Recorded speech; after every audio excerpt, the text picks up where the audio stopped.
जो हमारा GS4 का पोर्शन होता है। गाइस देखो, बड़े मज़े की बात है कि जब हम मैगज़ीन में पढ़ रहे होते हैं तो इसी मैगज़ीन में ना केस स्टडीज़ भी दी जाती हैं। तो हम वो भी सॉल्व करेंगे कि how to solve case studies, ताकि हमारे वहाँ पे भी अच्छे मार्क्स आ पाएँ। तो हम सीधा ही चलते हैं अपने टॉपिक के ऊपर। उसके पहले जो भी बच्चे चैनल पे नए हैं, please do like share and subscribe to PM Pathshala. और साथ में आपके लिए इम्पॉर्टेंट बात ये है कि please join Telegram link as well. Case study जहाँ एक्सप्लेन होगी, वो जो डॉक्यूमेंट होगा आप तक पहुँच जाएगा। ठीक है, वो कैसे पहुँचेगा, आप you can join our Telegram link which is available on our description box of PM Pathshala. तो आप चैनल के साथ जुड़े रहिए। बहुत सी ऐसी जानकारियाँ हैं, इंपॉर्टेंट करंट अफेयर्स हैं, इंपॉर्टेंट स्टैटिक पोर्शन है, वो आप कवर कर सकते हैं हमारे साथ। अब हम सीधा टॉपिक पे चलते हैं। महात्मा गांधी एंड कंपैशन के ऊपर आज टॉपिक है। महात्मा गांधी, कंपैशन मतलब दया।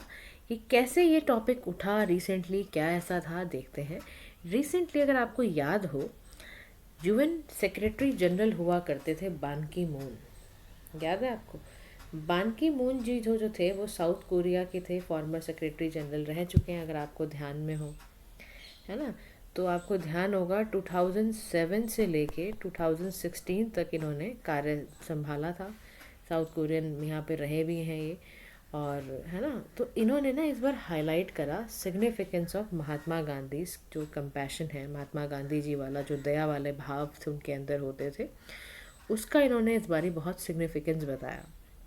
इन्होंने कहा कि महात्मा गांधी जो एक embodied and live the principle of UN charter much before it was founded. कह रहे देखो, जो महात्मा गांधी जी में ऑलरेडी था, हमने तो बाद में उसको UN चार्टर के प्रिंसिपल्स वगैरह में लिखा है, लेकिन ये सब चीज़ें, चाहे देखो महात्मा गांधी जी वाला कंपैशन फैक्टर जो था वो इतना ज़्यादा मशहूर हुआ कि चाहे वो ग्लोबल लीडर्स नेल्सन मंडेला रहे हों, मार्टिन लूथर किंग जूनियर रहे हों, इन सभी ने उस प्रिंसिपल पे चला।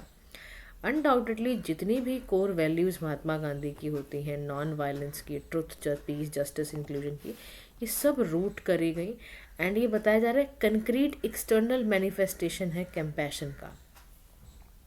कह रहे यानी कि जो महात्मा गांधी जी के कोर वैल्यू सिस्टम था, चाहे वो नॉन वायलेंस हो, ट्रुथ हो, पीस हो, जस्टिस हो, इंक्लूजन हो, ये सारा का सारा रूट करा गया है, और ये सभी से ही बनता है हमारा कंपैशन।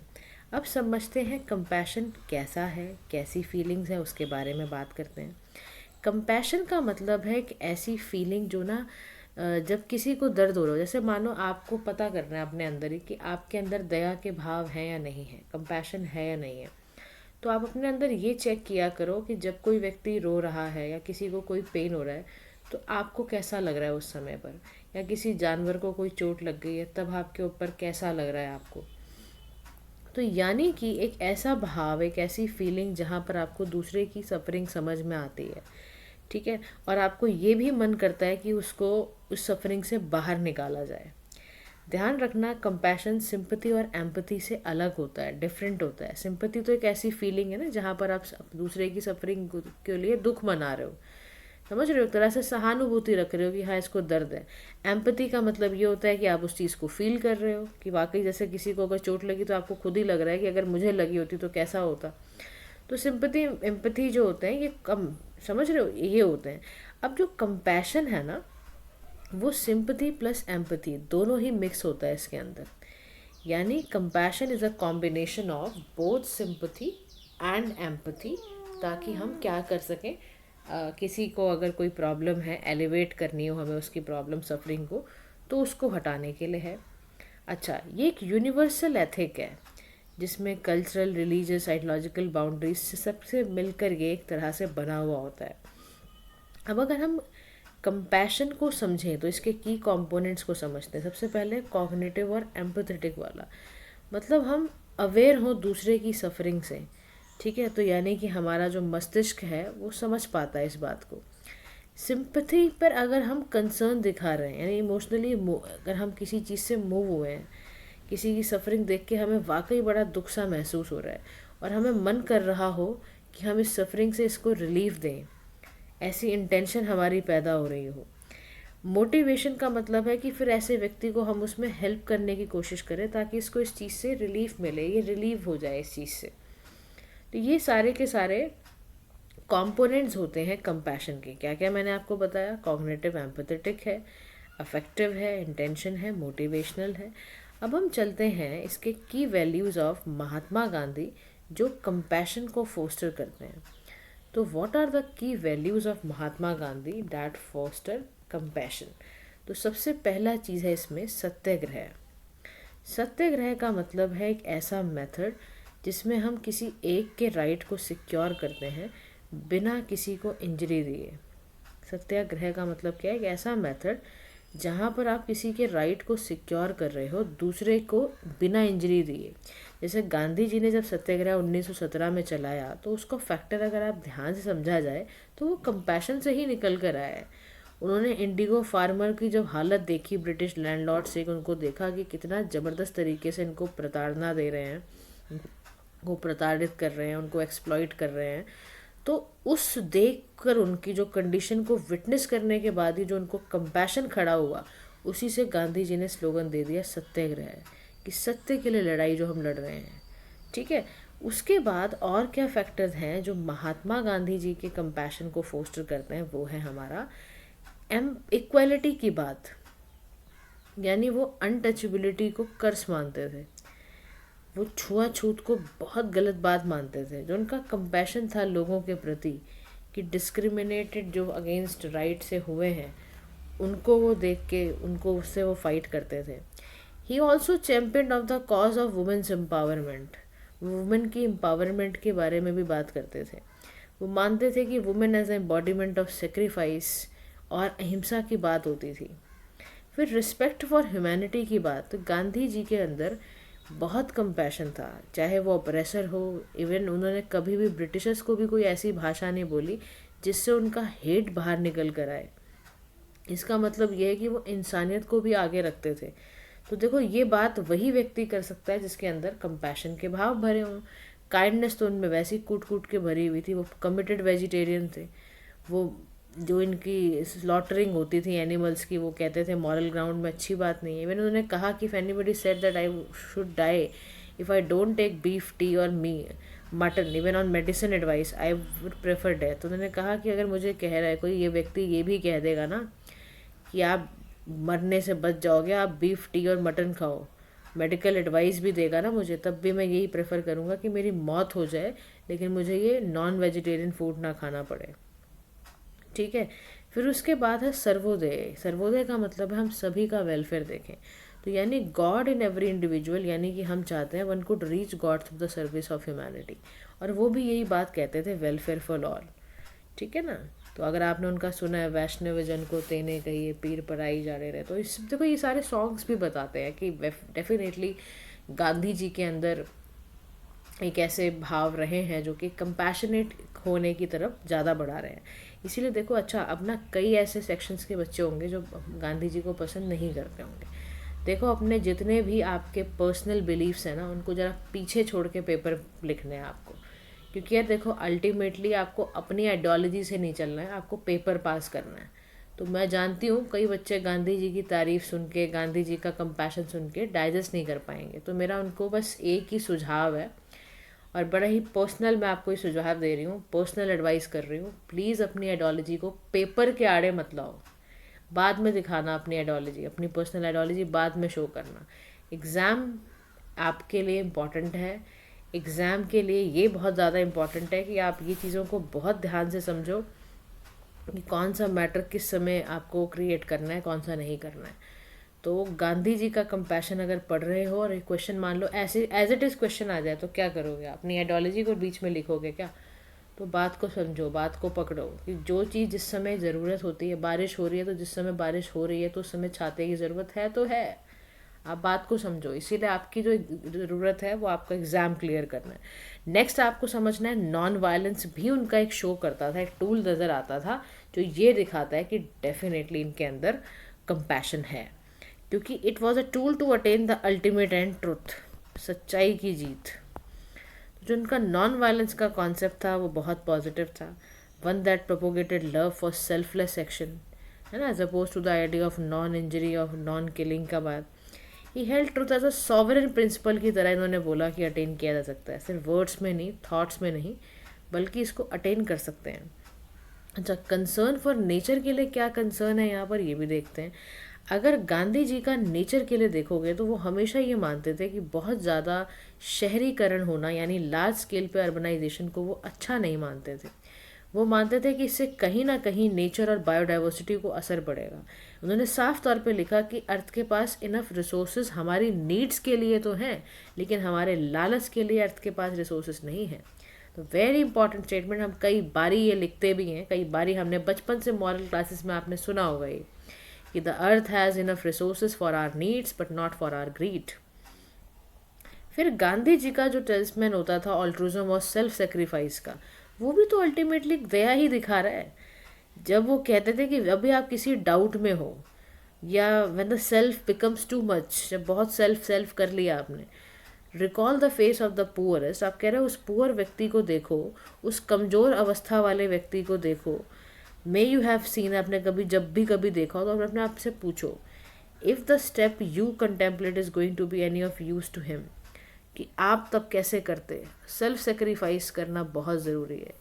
तो उसका चेहरा अगर आपको याद हो जाएगा ना, if the step you contemplate is going to be any use, तो वो आप उसके लिए कैसे मददगार बन सकते हो, तो वो भी बहुत ज़रूरी हो जाएगा। तो याद रखो, सेल्फ सेक्रीफाइस जैसी भी उनके अंदर बात थी कि कई बारी हम ना बड़े सेल्फिश हो जाते हैं। सेल्फ सेक्रीफाइस का मतलब समझते हो, एक ऐसा एक्ट जिसमें आप गिव अप कर रहे हो, something you want for your self, लेकिन आपने कहा नहीं, ये इसको ज़्यादा इस चीज़ की ज़रूरत है। जैसे एग्जाम्पल लो ना यार, आप मान लो आप ना बड़ा मन था, बड़ी गर्मी में थे आप, और गर्मी के मौसम में आपका बड़ा मन हुआ कि आज अच्छी सी आइसक्रीम खाई जाए, ठीक है। अब आपने आइसक्रीम ले भी ली, आप पैकेट छील के खाने ही वाले थे, और आपने पैकेट काट के खाने ही वाले थे आप, लेकिन आपने देखा कि एक पुअर लड़की आ रही है बहुत, या पुअर लड़का आ रहा है, कुछ भी ऐसा आ रहा है तो आपको लग रहा है कि बहुत टाइम से खाना नहीं खाया है इसने, तो आप फिर क्या करोगे, उसको ही देना पसंद करोगे ना। और अगर ये अंदर आपकी भावनाएं जाग रही हैं तो समझ जाओ आपके अंदर कंपैशन है, ठीक है। फिर कॉन्सेप्ट ऑफ ट्रस्टीशिप, यानी अकॉर्डिंग टू गांधी जो लैंड ओनर होते हैं, जो रिच मैन होते हैं, ये ट्रस्टी है ऑफ व्हाट दे ओन, है ना। तो डेडिकेटेड क्यों ना हो, right to property, material goods, common लोगों तक पहुंचना बहुत ज़रूरी है। और जो ये लैंड ओनर है या रिच व्यक्ति, ये अपने आप को ना ट्रस्टीशिप की तरह देखें। ये ना सोचें कि इनका मालिकाना हक है, आपको ट्रस्टी बनाया गया है कि आप सब चीज़ों का ध्यान रखो और वो कॉमन लोगों तक पहुंचाओ। और देखो, कल आपसे भी यही एक्सपेक्ट किया जाएगा, जब आप किसी डिस्ट्रिक्ट में होगे ना, तो आप अपनी ही सुख सुविधाएं जुटाने में लग गए अगर, तो फिर आप बहुत ज़्यादा काम नहीं कर पाओगे दूसरों के लिए। तो ज़्यादा ध्यान ये बात का भी रहे कि जिसके लिए पोजीशन मिली है वो काम कभी सफरिंग में ना आ जाए। अब महात्मा गांधी जी द्वारा बहुत ही अच्छी एक बात कही गई है, 7 डेडली सोशल सिंस आइडेंटिफाई किए गए हैं। उसमें से पहला सिन है वेल्थ विदाउट वर्क। कहना देखो, ऐसा धन जो बिना मेहनत के आया हो, वो फिर एक बहुत बड़ा पाप करके ही पहुंचा है। यानी कि कह रहा refer to getting something for nothing. आपने मार्केट मैनिपुलेट कर दिया, एसेट मैनिपुलेट कर दिया, आपने कोई काम नहीं करा, किसी चीज़ में वैल्यू नहीं ऐड करी, फिर भी आप तक अगर पैसा पहुंच रहा है तो समझो आप पापी हो बहुत बड़े, आपको पाप से पैसा आ रहा है। ऐसा गांधी जी ने लिखा। फिर सेकंड है प्लेजर विदाउट कंसाइंस, यानी आप बिना रिस्पॉन्सिबिलिटी के सेंस किए प्लेजर अगर एंजॉय कर रहे हो तो भी आप पापी कहलाओगे। नॉलेज तो है बट करेक्टर ही नहीं है, लिटिल और टू मच नॉलेज बहुत डेंजरस है। अगर आपका एक स्ट्रॉन्ग प्रिंसिपल करेक्टर नहीं है ना, तो वो नॉलेज भी निकल के बाहर हो जाएगी आपसे एक दिन। फिर कॉमर्स विदाउट मोरालिटी, यानी बिजनेस कर रहे हो बट आपके अंदर एथिक्स नहीं है, तो यानी आप वो हर काम करोगे जो सोसाइटी को इमोरल बनाएगा। तो इसका मतलब ये भी, इसी से भी आप इस रास्ते पहुंचने वाले हो, पापी वाले रास्ते पे। साइंस है बट बिना ह्यूमैनिटी के, फिर तो आप न्यूक्लियर टेक्नोलॉजी बनाओगे और ध्वस्त करोगे चीज़ों को। रिलीजन है लेकिन सेक्रीफाइस ही नहीं है। सोचो आप सोचो, मेयरली गोइंग फॉर सोशल फिकेट ऑफ रिलीजन, आपके कोई इंटेंशन ही नहीं है सोशल प्रॉब्लम को दूर करने की, तो फिर तो आप क्या फ़ायदा है उस पूजा का, उस रिलीजन वैल्यूज़ का क्या फ़ायदा जब आप सोसाइटी की प्रॉब्लम्स को ही ना दूर कर पाओ, तो भी रास्ता यहीं जाएगा। फिर पॉलिटिक्स विदाउट प्रिंसिपल, यानी आपको गुड और बैड पॉलिटिक्स का डिफरेंस ज़रूर पता होना चाहिए, कौन से लोग उसमें इन्वॉल्व हैं वो पता होना चाहिए। अगर नहीं पता तो फिर ये रास्ता यहीं जाएगा। अब देखो, मज़े की बात यह है सवाल ये आ सकता है कि कंटेम्प्रेरी रेलेवेंस क्या है महात्मा गांधी जी के कंपैशन का। तो कह रहे अगर कंपैशन जागा ना, तो जो हमने अभी रिसेंटली, अगर आपने समिट सुनी हो COP29 जो बाकू अजरबैजान में हुई, उसको बहुत बड़ा फेलियर कहा जा रहा है। पता है उसका सबसे बड़ा रीज़न क्या है? कंपैशन नहीं है, एड्रेस ही नहीं हो पा रही। और देखो क्लाइमेट क्राइसिस को रोकने के लिए इसको हमें डालना पड़ेगा। आप सोचो कितना इंपॉर्टेंट है ये phase. You have to write like this only. आप अपने वैल्यूज़ को पीछे करके थोड़ा बैलेंस रिव्यू बनाओ अपना आप। जो भी बच्चे बहुत अपने आप में अंदर से फील करते हैं ना कि हम बड़े एक्सट्रीम किस्म के हैं, तो कृपया आप चेंज होना शुरू हो जाओ, क्योंकि पेपर आपको एक्सट्रीमिटी नहीं सिखा रहा है। इस पेपर को आप जितना ज़्यादा UPSC की जर्नी में आप देखना, या किसी भी एग्ज़ाम को आप, जब सरकारी पेपर, जब इस तरह के पेपर आप लिखते हैं, तो यहाँ पर ना बहुत ज़्यादा एक्सट्रीमिज़म नहीं चलता है। ठीक है, तो साफ तौर पे बोला कि जब गांधी जी का ये फिलॉसफी मान लोगे ना, living in harmony with nature, तो क्लाइमेट क्राइसिस अपने आप चला जाएगा। कह रहा रिजॉल्विंग कंटेम्प्रेरी, वैसे भी कॉन्फ्लिक्ट बहुत है। हेट द सिन, ये कहते थे। आप ना देखो, नफ़रत उस चीज़ से करनी चाहिए, पाप से नफ़रत करनी चाहिए, पापी से नहीं। कोई सिगरेट पी रहा है बहुत ज़्यादा, तो जो पी रहा है उसको तो आपको सुधार करना है। कोशिश ये करनी है कि किस तरह से सिगरेट को यूथ से, या जो भी पी रहा है उससे दूर रखा जाए। समझ रहे हो? तो ये भी एक फ्रेमवर्क गांधी जी ने ही सिखाया। डीलिंग विद इकोनॉमिक क्राइसिस को डील करने के लिए सेल्फ सफिशेंसी, डिसेंट्रलाइज मोड और आइडिया और ट्रस्टीशिप बहुत अच्छे आइडियाज़ हैं। फिर फोर्स फॉर सोशल चेंज, स्वच्छ भारत मिशन क्या है, ये सब कहाँ से आया? गांधी जी के ही तो इनिशिएटिव आइडियाज़ हैं ये। फिर dealing with fragmentation in society, जो उनका विजन था स्पिरिचुअलिटी को लेके, ये सभी फेथ से गाइडेंस लो। इंटरफेथ डायलॉग क्यों नहीं हो सकते? हिंदू मुसलमान के घर जाए, वो वहाँ पे दोनों बातें डिस्कस करें, हो सकता है कुछ कॉमन चीज़ें निकल कर आएँ। समझ रहे हो आप? तो कंटेम्प्रेरी रेलेवेंस है। दलाई लामा ने बड़ी अच्छी बात कही, दलाई लामा जी ने, कि only the development of compassion and understanding for others ही ट्रैंक्विलिटी, लॉन्ग लास्टिंग पीस और हैप्पीनेस लेकर आएगी, जो हम सभी चाहते हैं। ये सब स्टेटमेंट आपको ज़रूर याद रखनी है, क्योंकि यही चीज़ें आपको पेपर में कोट करनी होती हैं। तो क्या कह रहा है कि किसी को भी अगर कंपैशन इम्बाइब कराना है, तो बचपन से ही, कल को देखो आपको भी जिम्मेदारियां आगे ही बढ़ाएंगी, तो उन रस्तों पे जो जो भी मिले ना, उनको शुरुआत से समझाओ कि स्टेज ऑफ चाइल्डहुड से ही कंपैशन जगाया जाए। शुरुआत से ही बच्चे को इनकरेज किया जाए, असिस्टेंस दी जाए, कि वो जब भी किसी से कनेक्ट हो रहा है या कहीं भी, तो आप कंपैशनेट के साथ जाओ, एक हेल्पिंग उससे जाओ। फिर फोस्टरिंग सोशल रिस्पॉन्सिबिलिटी, यानी अंडरस्टैंड करो चैलेंजेस को बाय द सोशल सेक्टर्स। फिर प्रैक्टिसिंग सेल्फ कंपैशन, यानी to be able to understand the suffering and emotions of others, हमें क्या चाहिए? One needs to first reflect their over own sufferings and emotions. फिर accept करो लोगों की मिस्टेक्स एंड फेलियर्स, यानी पेशेंट बनो थोड़े। और फॉरगिवनेस पे चलना है, यानी सबको माफ़ी देते हुए चलना है। ये सब चीज़ों से ही कंपैशन आएगा आपके अंदर। तो कंक्लूडिंग लाइन में बहुत सुंदर बात लिखी हुई है कि महात्मा गांधी जी की वैल्यू है remain highly effective as catalyst for change, यानी हमें जनरेशन टू जनरेशन इन्फॉर्म्ड और एम्पावर्ड सिटीजन्स खड़े करने हैं, जो कंपैशन से भरे हों, इक्वालिटी और प्रोग्रेस से भरे हों। यानी बिलीफ सिस्टम क्या हो कि हमें कॉन्टीन्यूसली इनलाइटन करना है पूरे भारत को, पूरे वर्ल्ड को, करंट चैलेंजेस के साथ भी। इसी में बड़ी अच्छी अब आई है आपकी केस स्टडी। ठीक है, केस स्टडी पहले पढ़ो, फिर मैं आपको इसको समझाती हूँ कैसे इसको आंसर करना है। देखो, you have recently selected to the post of block development officer.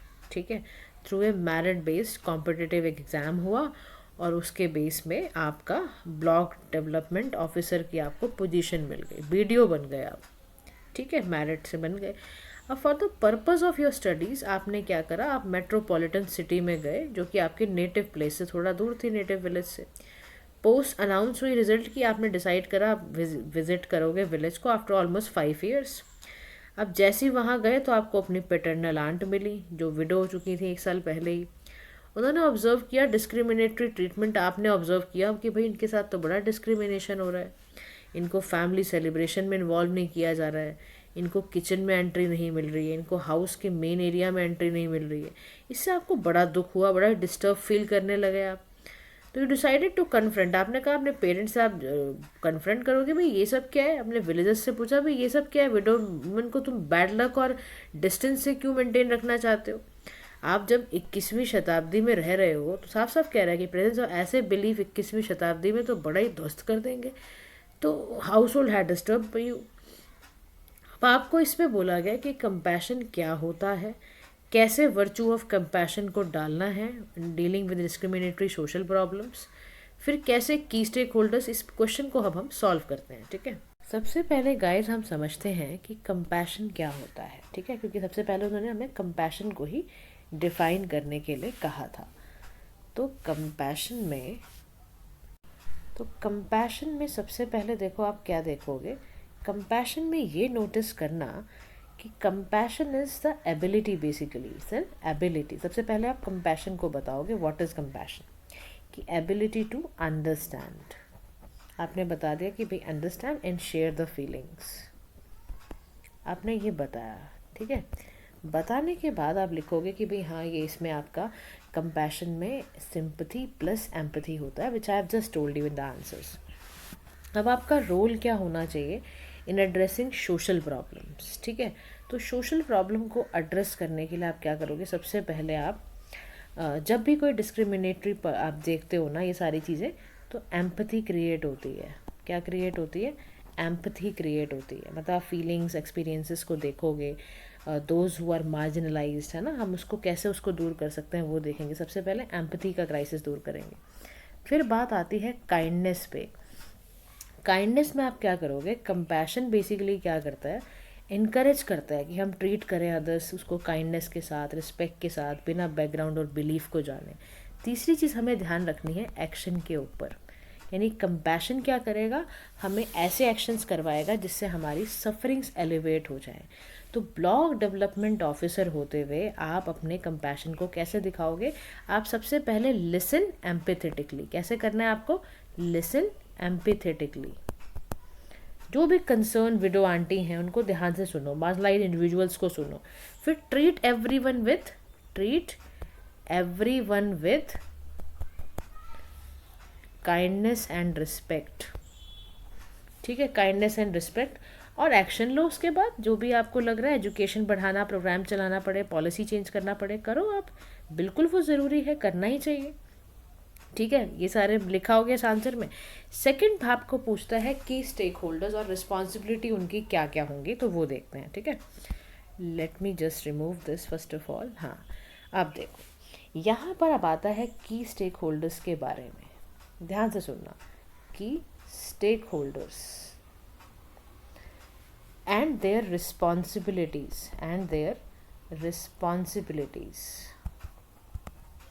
की stakeholders and their responsibility में सबसे पहले हैं द विडोड आंट। कौन है, द विडोड आंट, यानी she has the right to be treated with respect and dignity, आप सभी जानते हो। ठीक है, सेकेंड स्टेक होल्डर है जो फैमिली है, जो क्रिएट कर रही है ना प्रॉब्लम। तो फैमिली के पास क्या रिस्पॉन्सिबिलिटी है कि वो सभी मेंबर्स को फेयरनेस के साथ चले विद कंपैशन। ठीक है, तीसरा स्टेक होल्डर होगा द विलेज कम्युनिटी। इस आंसर को ऐसे ही लिखना है आपने, द विलेज कम्युनिटी, यानी they have a collective responsibility, ताकि आप इंक्लूसिव और सपोर्टिव इन्वायरमेंट में रहो। ठीक है, चौथा आप लिखना the block development officer, the block development officer, यानी जो बीडीओ है as a public servant, BDO के पास रिस्पॉन्सिबिलिटी है कि वो कैसे चीज़ों को हैंडल करेगा, वो उसको करे अच्छे तरीके से। ठीक है, ये सारे काम लिख दोगे आप, की स्टेक होल्डर, उनकी रिस्पॉन्सिबिलिटी। अब क्वेश्चन पूछता है तीसरा पार्ट आपसे कि कोर्स ऑफ एक्शन जी क्या होगा। तो कोर्स ऑफ एक्शन में आप लिखोगे कि ऐसा कौन सा कोर्स ऑफ एक्शन लिया जाए जिससे ये प्रॉब्लम क्या हो जाए, एलिमिनेट हो जाए। Course of action to eliminate discriminatory beliefs. तो पहली चीज़ है एजुकेट द कम्युनिटी। क्या करना है सबसे पहले, एजुकेट द कम्युनिटी। सबसे पहला काम आपने करना है, वर्कशॉप ऑर्गेनाइज करनी है, सेमिनार्स करने हैं कई टॉपिक्स पे, जेंडर इक्वलिटी, ह्यूमन राइट्स के ऊपर। गेस्ट स्पीकर्स बुलाओ जो प्रमोट करें डाइवर्सिटी वगैरह, एजुकेशन मटेरियल, बुक, पैम्फलेट, इन्हीं टॉपिक्स पे भेजा करो। ठीक है, सेकंड काम एजुकेट कर दे कम्युनिटी को। Engage with community leaders, engage with community leaders. क्या करोगे, meet with the village elders, जितने भी इन्फ्लुएंशियल फिगर्स हैं उनसे मिलो, इनकरेज करो कि वो इन्फ्लुएंस करें सारी चीज़ों को, ठीक है, ये करो। फिर support affected individuals, support affected individuals, यानी क्या करोगे आप, काउंसलिंग प्रोवाइड करोगे, जो भी लोग अफेक्टेड हैं डिस्क्रिमिनेशन से उनको लोकल ऑर्गेनाइजेशंस के साथ कनेक्ट करोगे। चौथी चीज़ करना आप, advocate for policy changes, advocate for policy changes, यानी लोकल और स्टेट गवर्नमेंट के साथ मिलकर काम करना है ताकि इक्वलिटी इंक्लूसिविलिटी बढ़ती चली जाए। और पांचवा काम क्या करना है, पर्सनल एग्जाम्पल, यानी आपको इंक्लूसिव बिहेवियर मॉडल तैयार करना है एक्शन और इंटरेक्शन का, डिस्क्रिमिनेटरी कमेंट्स चैलेंज वगैरह जो भी हो रहे हैं उसको ठीक करना है, ठीक है। तो ये सारे से क्या होगा, आपका काम पूरा कंप्लीट हो जाएगा। अब हम डायरेक्टली मूव करते हैं हमारे दूसरे टॉपिक की ओर। तो हमारा जो दूसरा टॉपिक है गाइस, वो है हमारा पर्सनालिटी इन फोकस, जिसमें हम सबसे पहले करने जा रहे हैं रतन नवल टाटा के बारे में। 1937 से लेकर 2024 तक ये थे। अब रिसेंटली इनके बारे में क्यों हम बात करने जा रहे हैं वो ध्यान से सुनिए। देखिए, रिसेंटली जो हमारे फॉर्मर चेयरमैन टाटा ग्रुप के हैं रतन नवल टाटा, उनकी डेथ हो गई है ना। एक एरा इनके, आप जानते हो रतन टाटा जी इज़ वेरी मच, आप समझ लो बड़े सिंपैथेटिक, बड़े कंपैशनेट, एक अच्छे इंसान थे, बहुत ही इन्फ्लुएंशियल बिजनेसमैन भी थे, आप जानते हो, बहुत ही करिस्मेटिक ट्रांसफॉर्मेटिव लीडरशिप इनका स्टाइल रहा है। इतनी एक्सेप्शनल और इतनी डिस्टिंग्विश सर्विसेज इन्होंने दी है कि इनको पद्म विभूषण 2008 में दिया गया, पद्म भूषण इनको 2000 में दिया गया था श्री रतन नवल टाटा जी को। अर्ली इनकी लाइफ अगर आप देखते हो तो इनका बर्थ हुआ 28 दिसंबर 1937 में मुंबई के अंदर। कब हुआ इनका बर्थ, 28 दिसंबर 1937 में मुंबई में इनका जन्म हुआ। इनको ग्रेजुएशन की डिग्री मिली आर्किटेक्चर स्ट्रक्चरल इंजीनियरिंग में कॉर्नेल यूनिवर्सिटी से, along with completing an advance management program. Career में क्या था, जब ये इंडिया पहुँचे, आफ्टर रिटर्निंग टू इंडिया, जब भारत पहुँचे तो इनको जॉब मिली IBM में। तो instead he decided to join Tata industry, लेकिन उन्होंने 1962 में ज्वाइन करी एट टाटा इंसिस्टेंस की वजह से उन्होंने टाटा ग्रुप ज्वाइन करा, ठीक है। इनकी अर्ली लाइफ रही है, तो डिग्री विग्री इनके पास थी अच्छी खासी। अब इनकी जो लाइफ की वैल्यूज़ है ना, असल में इनको वो रतन टाटा बनाते हैं, ठीक है। देखो, पढ़ाई लिखाई सभी करते हैं और अच्छी डिग्री हासिल कर ली आपने, मेन मकसद देखो आपको ना, देखो यार, मृत्यु के बाद आपको तभी याद रखा जाता है जब आपने सच में कुछ ऐसा काम किया हो और वो आपकी लाइफ वैल्यूज़ ही आपको बताती हैं ना। अल्टीमेटली देखो, आपको ना मरने के बाद लोग ये नहीं काउंट करते कितना रिच था, इसकी कैसी फैमिली थी, सब ये देखते हैं यार ये आदमी कैसा था।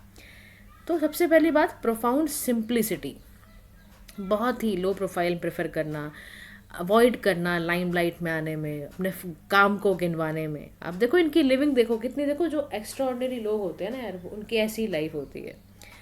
सिंपल लिविंग, प्रोफाउंड थिंकिंग वाले थे ये, रेजिलियंस एंड प्रिजर्वेंस वाले, यानी डिस्पाइट सेवरल हर्डल्स इन्होंने टाटा नैनो प्रोजेक्ट 2008 में लॉन्च किया मिडिल क्लास इंडियंस को, ताकि अफोर्डेबल गाड़ियाँ मिले। तो सोचो उन्होंने कितना सोचा होगा। फिर विजनरी बहुत थे, स्ट्रैटेजिक थिंकिंग थी बहुत ज़्यादा, टाटा ग्रुप को एक्सपेंड करना है। तो under his leadership Tata group बहुत राइज किया। सोचो 4 बिलियन से कंपनी $100 बिलियन की हो गई, तो क्या बिना विजन के हुआ होगा वो बताओ आप। फिर लीडरशिप की बात, तो his leadership was defined by humility, इतने हम्बल, इतना इन्वॉल्वमेंट। मतलब इनका करियर देखो टाटा में 1962 में शुरू हुआ, जहाँ वो शॉप फ्लोर थे, टाटा स्टील में वर्क करते थे। सोचो कितने ग्रास रूट से वो आज कहाँ पर चले गए थे, सोचो। और एम्पैथी, ओ हो, टाटा ट्रस्ट में फिलैंथ्रोपिक वर्क के लिए इनको एक्सपेंड किया गया था। इतनी डीप सेंस थी इनको सोसाइटी को लेकर। नेचुरल डिजास्टर कैलेमिटी आती थी, ये फटाफट किसी रिलीफ देने के लिए भागते थे। और स्पिरिट ऑफ सर्विस, ओ हो, मतलब as a chairman of Tata group इन्होंने रिस्टोर करा ताज होटल को, पर्सनल सपोर्ट दिया जो भी एम्प्लॉयज़ वहाँ अफेक्टेड थे। तो कितनी बड़ी बात है, आप सोचो। तो की लेसन जो लाइफ ऑफ रतन टाटा जी देखने को मिलते हैं, वो देखो इस बार टॉपिक ही हमारे कंपैशन पर आए हुए हैं। तो कंपैशनेट कैपिटलिज्म की, ठीक है, हो कैपिटलिज्म की भूख भी हो, प्रॉफिट भी अर्न करना है सोसाइटी, लेकिन को देखते हुए उन्होंने हमेशा इंश्योर किया कि ग्रुप के जो भी वेल्थ वगैरह आ रहा है वो नेशन को सर्व करे। सोचो ना आप, 60 से 65% का जो इनके टाटा सन्स का डिविडेंड होता था वो चैरिटेबल कॉजेज के लिए जा रहा है, हेल्थ और एजुकेशन के लिए जा रहा है। क्या आप कम बड़ी बात समझते हो ये? फिर corporate social responsibility based on pillars like participated, bottom approach अपनाना, इंटरसेक्शन के लिए काम करना, सोशल वेलबींग के लिए इतना काम करते थे ये। फर्स्ट इन्होंने कैंसर हॉस्पिटल खुलवाया था। क्या कम बड़ी बात समझते हो आप? बिजनेस एथिक्स इतने थे कि प्रायोरिटाइज करके रखना है, इंटीग्रिटी में रहना है, सिर्फ पैसा पैसा पैसा नहीं करना है, कस्टमर और स्टेक होल्डर्स को भी ठीक से रखना है, उनको भी सम्मान करना है, उनका भी ध्यान रखना है, उनको भी सेटिस्फेक्शन देनी है। फिर एंटरप्रेन्योरशिप प्रमोट करने के लिए इन्होंने स्टार्टअप्स खोले, कैश करो, Snapdeal, Ola cabs, dog spot, tea box, ताकि इनोवेशन का कल्चर शुरू हो। फिर उन्होंने सस्टेनेबिलिटी पे काम किया, न्यूट्रलिटी, कार्बन न्यूट्रलिटी टारगेट को अचीव करने के लिए 2045 तक, ताकि वो अचीव हो पाए। फिर पीटा इंडिया अवार्ड टाटा मोटर्स की तरफ से काउ फ्रेंडली फ्यूचर अवार्ड दिया गया। ग्लोबल फुटप्रिंट के लिए उन्होंने क्या किया, टाटा ग्रुप ने एक्सपेंड कर लिया इंटरनेशनली, एक्वायर करा, जगुआर, लैंड रोवर, कोरस, सब कुछ करा।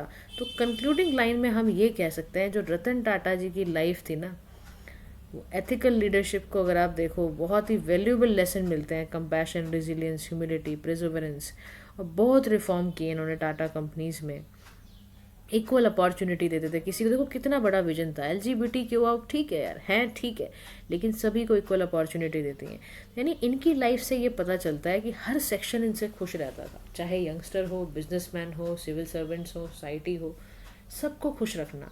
और आप देखते हो, देखो टाटा की चाय से लेकर ट्रक तक हमने देखे हैं, और बहुत कुछ टाटा प्रोवाइड कर रहा है। यानी देखो, बंदे में दम था तभी तो कर पाए ना। कल हम स्कीम करेंगे। साथ ही गाइस, एक नया इनिशिएटिव मैं शुरू करने जा रही हूँ। इसका मतलब ये है इस इनिशिएटिव में, क्योंकि एग्ज़ाम्स पास में है, यूपी पीसेस, बिहार पीसेस, तो फटाफट से हम इसके पूरे पूरे घटना चक्र रिवाइज करेंगे विद MCQs, ठीक है। तो वो प्रॉमिस मैं तभी पूरा कर पाऊँगी जब आप मुझे मोटिवेट करोगे, क्योंकि गाइज व्यूज़ कम आते हैं, आपके लाइक्स नहीं होते हैं, कमेंट्स नहीं होते हैं ना, तो फिर डिसहार्टन सा फील होता है। फिर लगता है यार इतनी मेहनत करनी क्यों, जब मिल ही नहीं रहा कुछ सामने से, है ना। तो प्लीज़ आप थोड़ा सा इस पर भी ध्यान दो। Thank you so much for listening. Do like, share and subscribe to PM Pathshala. Have a nice day to all.